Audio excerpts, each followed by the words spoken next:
Saudações a todos.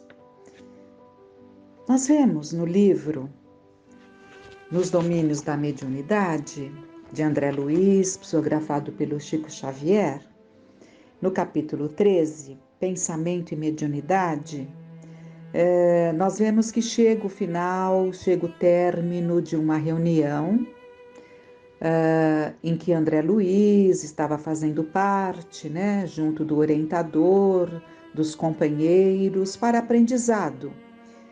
E chega o momento, então, da prece final. Uma determinada médium, que quem lê o livro vai perceber ali a idoneidade, a dedicação, o canal mediúnico que ela propiciava, a facilidade com que ela permitia, a condição em que ela se colocava, permitindo que espíritos falassem através dela, como eles falam ali, que aquele orientador, aquele espírito orientador que faria a prece final, ele encontrava no cérebro dela as células, como um piano muito afinado. Então, dava-se ali aquele momento mediúnico da melhor forma em que ela conseguia transmitir o pensamento do espírito, ele conseguia transmitir seu pensamento pela condição dessa médium Celina. Lendo o livro, dá para perceber ali todo o empenho, a dedicação, que ela tinha e a condição, a verdadeira condição dessa irmã Celina. Mas é interessante nós colocarmos, e é muito importante para aqueles que querem entender como se dá uma manifestação numa sessão mediúnica, por exemplo, não há necessidade do espírito estar presente. O espírito pode estar presente. Até um espírito de condição, preparado, ele pode estar em trabalho ou em visitação àquele núcleo e, estando presente, fazer ali a prece final através do médium, sempre, evidentemente, através do médium, para que o seu pensamento seja verbalizado, materializado. O papel do médium psicofônico é esse. Mas não há necessidade de estar no ambiente. Neste caso aqui, esse espírito, nossa irmã Celina transmitirá a palavra de um benfeitor que, apesar de ausente daqui, sob o ponto de vista espacial, entrará em comunhão conosco através dos fluidos teledinâmicos que o ligam à mente do médium.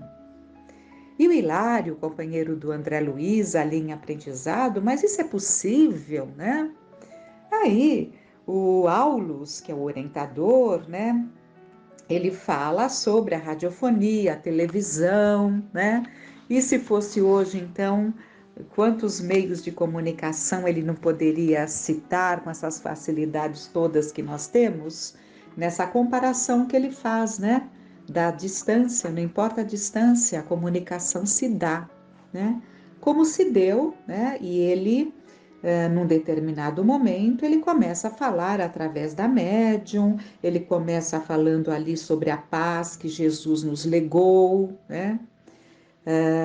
e que possamos servi-lo em paz, e ele vai falar sobre mediunidade, mediunidade ligada a pensamento, porque ele fala que em matéria de mediunidade não nos esqueçamos do pensamento.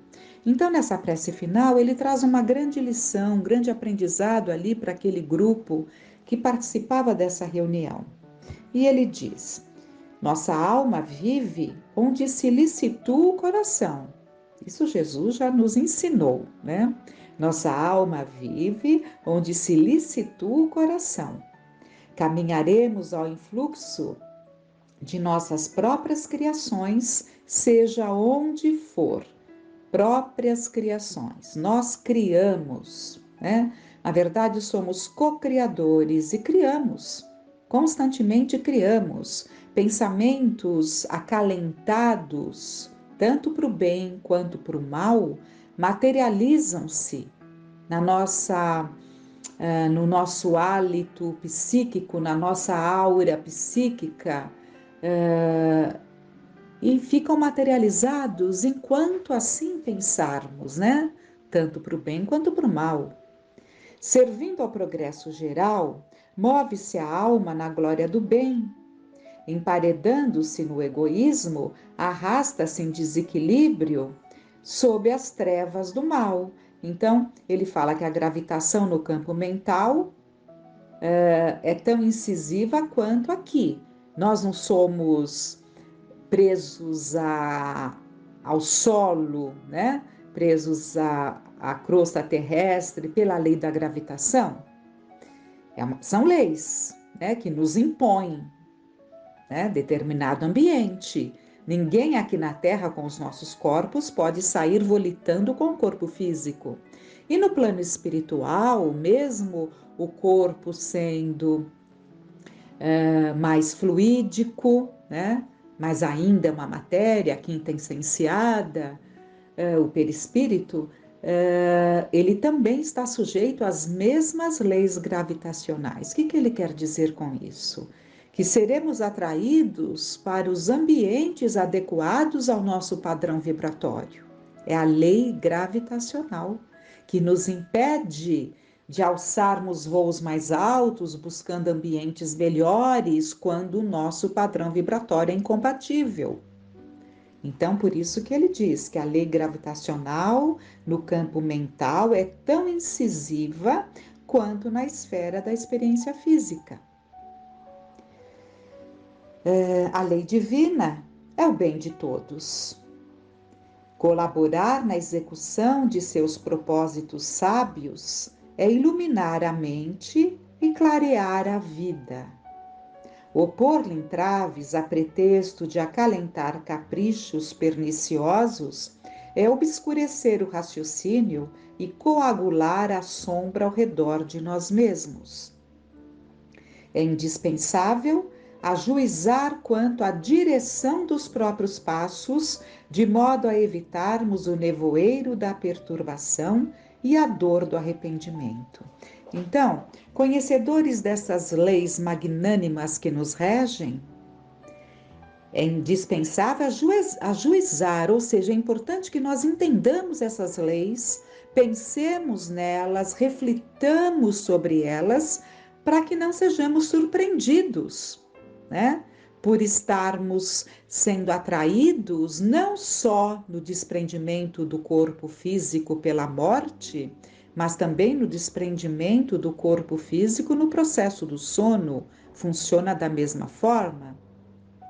A única diferença é que há aquele cordão fluídico, né, aquele elo fluídico que nos liga ao corpo de carne, e temos que retornar a ele.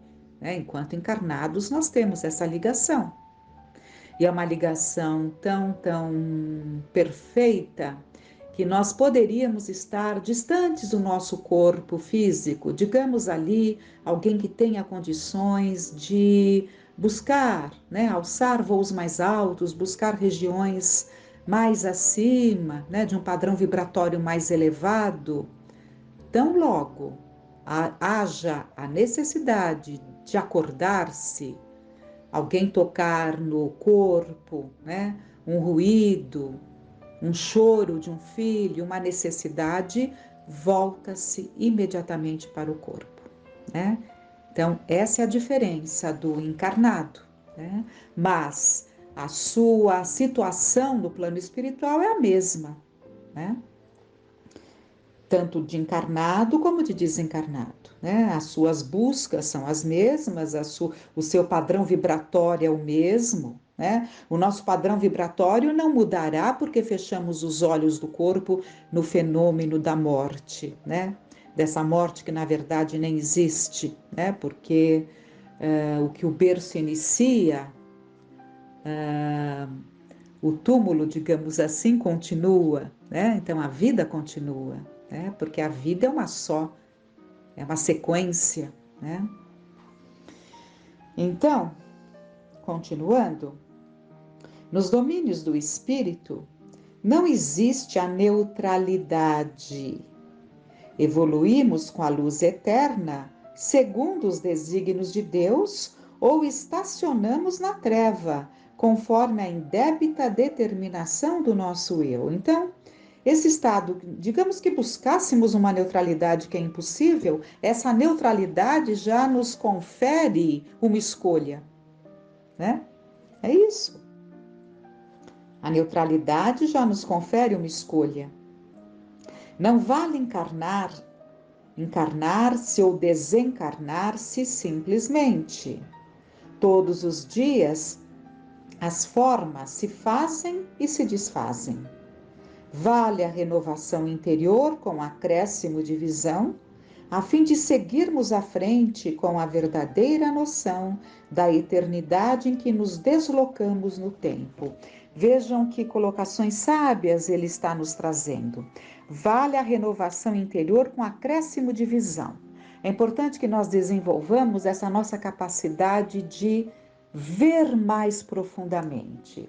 Quando Jesus fala, quem tem olhos de ver, veja, ouvidos de ouvir, ouça, ele não se refere à visão comum, né? Ver o que está à nossa frente, ouvir o que os nossos ouvidos alcançam, não. Ele se refere a ver e ouvir de uma forma mais profunda, é ampliar a nossa capacidade de visão, de discernimento, de direcionamento.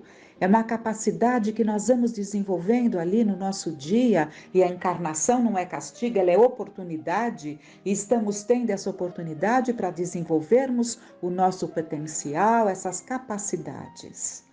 É muito importante que percebamos e que fiquemos atentos àquilo que temos e que podemos ampliar, deixando de lado aquilo que não temos. Quando não estamos bem, o que toma conta da nossa casa mental é o que não temos, é o que nos falta.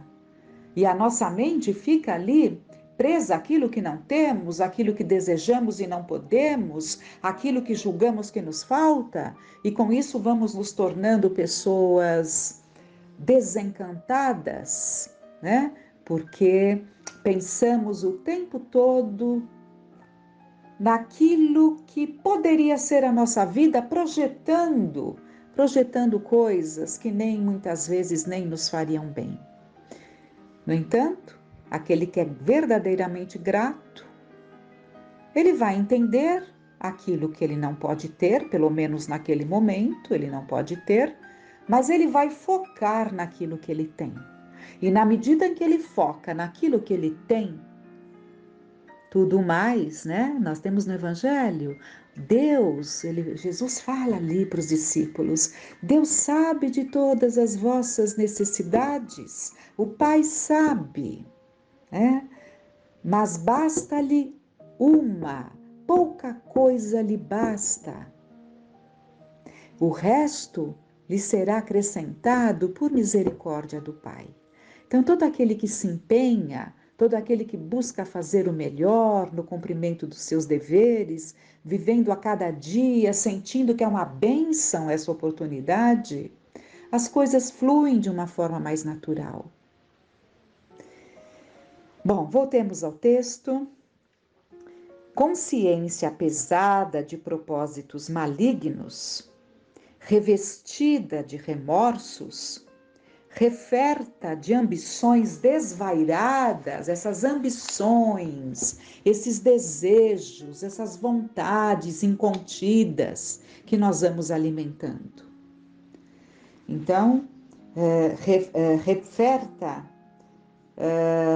de ambições desvairadas ou denegrida de aflições, não pode senão atrair forças semelhantes que a encadeiam a torvelinhos infernais. Então, tudo isso que nós estamos falando agora, quando temos a nossa casa mental voltada ali para situações rasteiras, do nosso inconformismo, do nosso despreparo, da nossa infância mental, da nossa imaturidade espiritual, tudo isso nos leva à conexão, a ligações com esses torvelinhos infernais, como ele fala.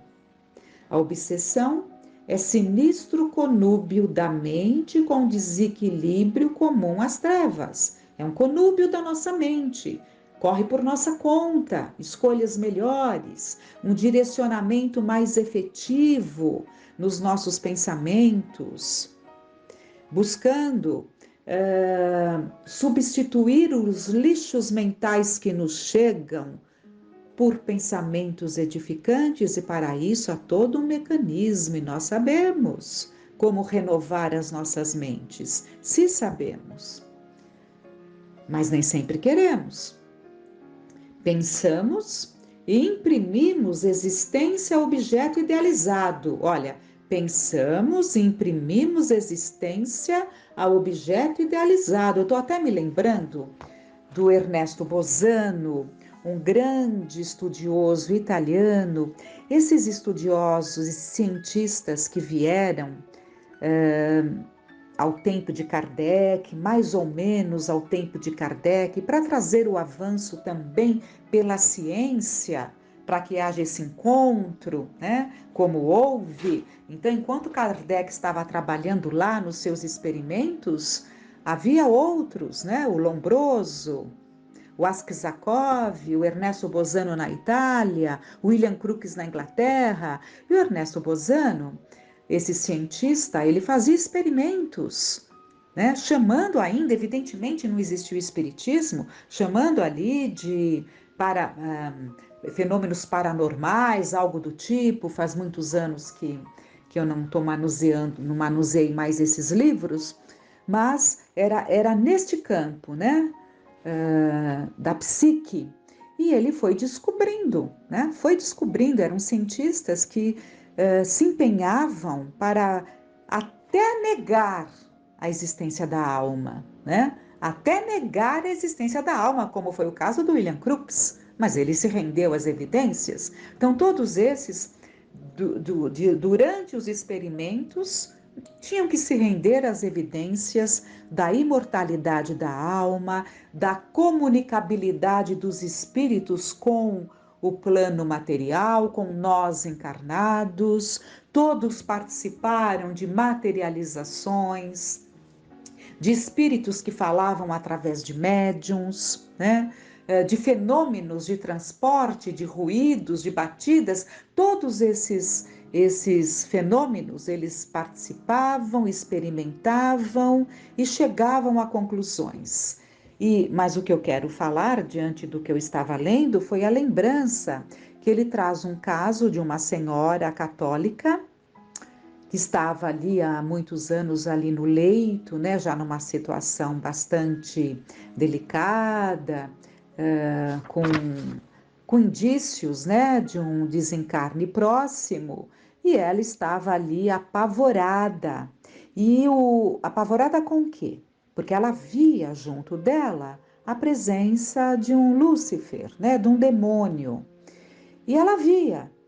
Só que o Ernesto Bosano, né, ele percebeu ali pelos experimentos que ele fazia, pelos médiums que estavam junto dele, pela própria possível mediunidade que ele tenha vindo a desenvolver, não me lembro desses detalhes, mas ele chegou ali à conclusão, né, de que não havia um espírito que se apresentava com essa forma para assustá-la, porque isso pode acontecer, né? Quando temos medos, muitos espíritos malfeitores se aproveitam desses medos para projetar determinada visão.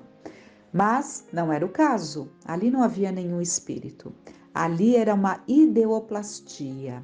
O que seria uma ideoplastia? Uma forma que criou, não podemos dizer vida, evidentemente, porque não é uma vida, mas é uma forma que se materializa ao lado dela, né? E que fica ali como uma presença, mas não era, criada pela própria mente dela, pelo medo de ir para o inferno diante das coisas que ela deveria ter feito em vida, né? Então, é uma coisa muito séria, né? Porque nós somos co-criadores, nós criamos também. E essa ideoplastia é justamente a constatação daquilo que nós podemos criar, né? Então, aqui o texto continua, evidentemente. Só para nós fecharmos, imaginar é criar. Imaginar é criar. Então pensemos muito naquilo que estamos criando através dos nossos pensamentos, que nem sempre damos a atenção necessária àquilo que pensamos, nem sempre percebemos que nós somos o que pensamos e que o nosso estado de desequilíbrio ou desequilíbrio, de paz ou de aflição, é consequência daquilo que estamos pensando, dos pensamentos que alimentamos, dos pensamentos recorrentes, das nossas ideias fixas, doentias. É preciso então que nos atentemos a isso, para que realmente sejamos os senhores da nossa vontade, os senhores dos nossos pensamentos. Que fiquemos em paz.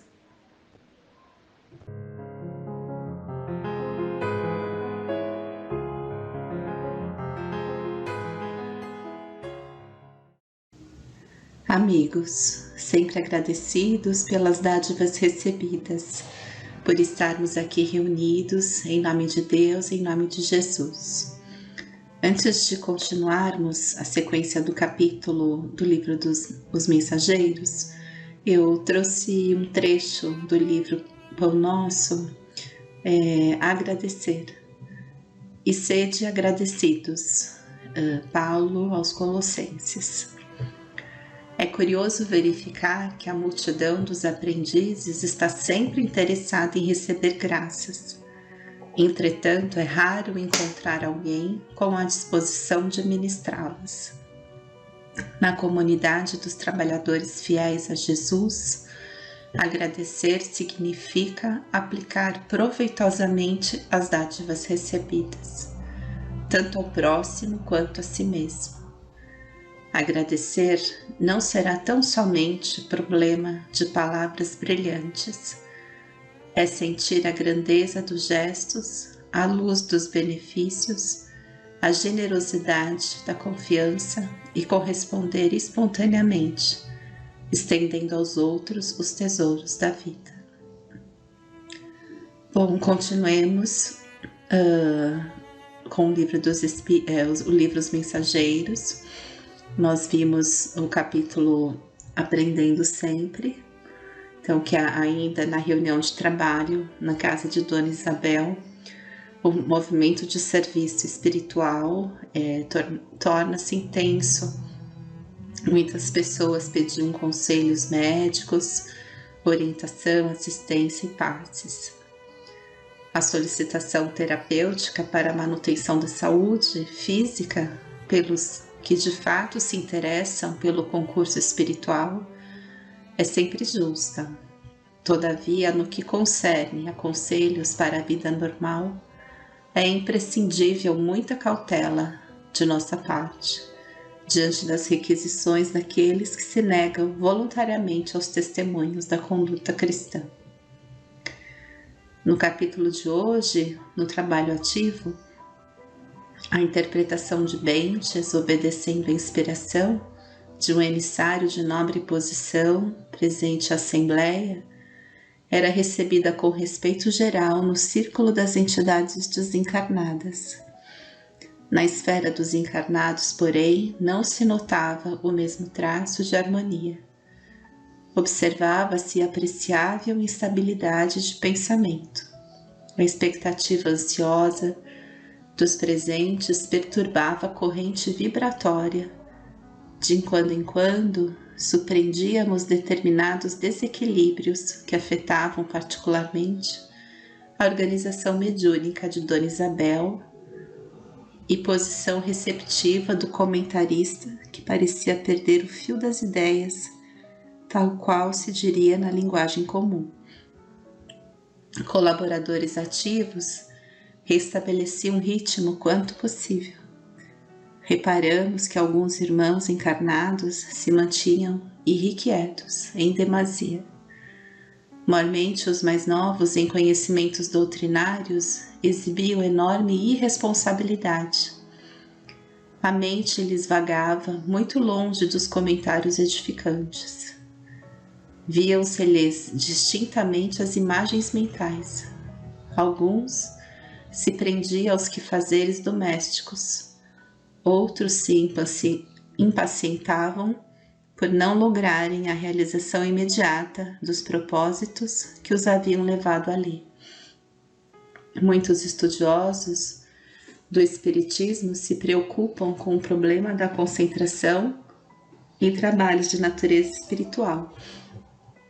Não são poucos os que estabelecem padrão ao aspecto exterior da pessoa concentrada, aos que esperam resultados rápidos nas atividades dessa ordem. Entretanto, quem diz concentrar forçosamente se refere ao ato de congregar alguma coisa. Ora, se os amigos encarnados não tomam a sério as responsabilidades que lhes dizem respeito, fora dos recintos de prática espiritista,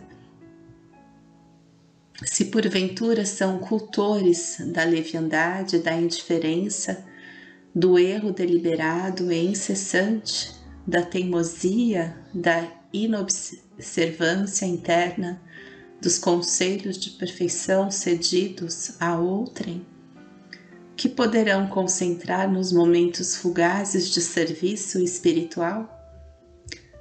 Boa concentração exige vida reta, para que os nossos pensamentos se congreguem uns aos outros, fornecendo potencial de nobre união para o bem.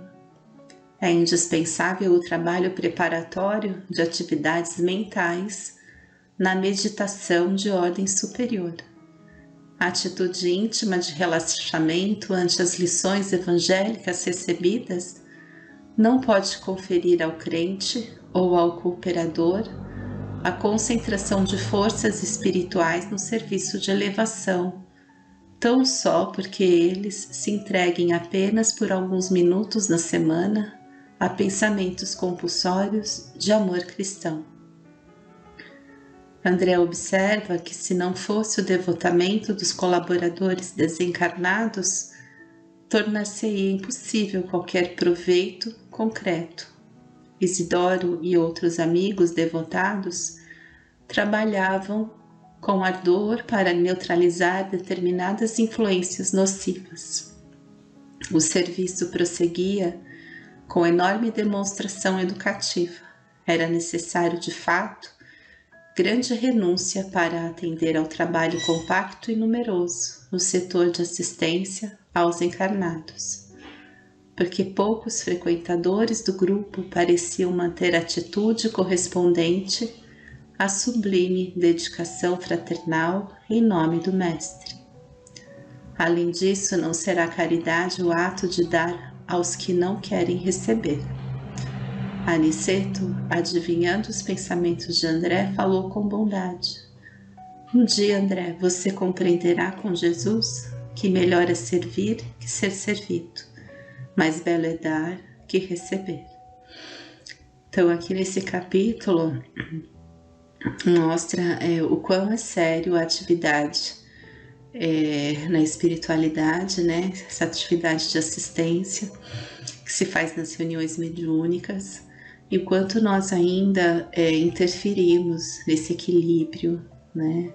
O quanto os espíritos, eles estão à frente de um trabalho para neutralizar as influências nocivas, né, que ainda cultivamos em nossos pensamentos. E é importante, né, porque esses poucos momentos que nós proporcionamos nos damos, né, para participar das reuniões semanais, não são suficientes para que a gente realmente consiga ter uma concentração, né, elevada. O que faz disso uma possibilidade real é a forma de vida, o que a nossa conduta no nosso dia a dia com as pessoas à nossa volta, as escolhas que fazemos. E isso tudo vai nos ajudar a ter esse equilíbrio tão importante nesses poucos momentos que nós nos dedicamos às reuniões mediúnicas, né? Então, é muito sério essa questão do nosso pensamento, né? Da instabilidade do nosso pensamento e o quanto que isso interfere no trabalho dos espíritos, né? Devotados, que estão ali justamente para nos auxiliar, né? Para que a gente realmente consiga perceber algumas situações aos quais estamos ainda envolvidos e a partir dessa percepção buscarmos uma resolução melhor, né? Mas é o convite, sempre que nós nos permitimos participar dessas reuniões, é um dia por vez, é uma reunião por vez, ao qual nós somos despertados de algum modo, de alguma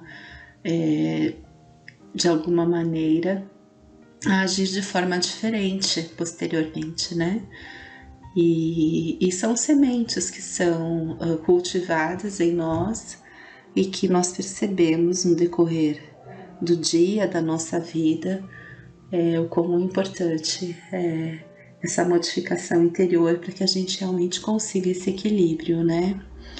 Essa dedicação fraternal em nome de Jesus, né? Em nome do Mestre. E interessante que aqui ele coloca, né? Que não será caridade o ato de dar aos que não querem receber. Então, o valor do tempo, né?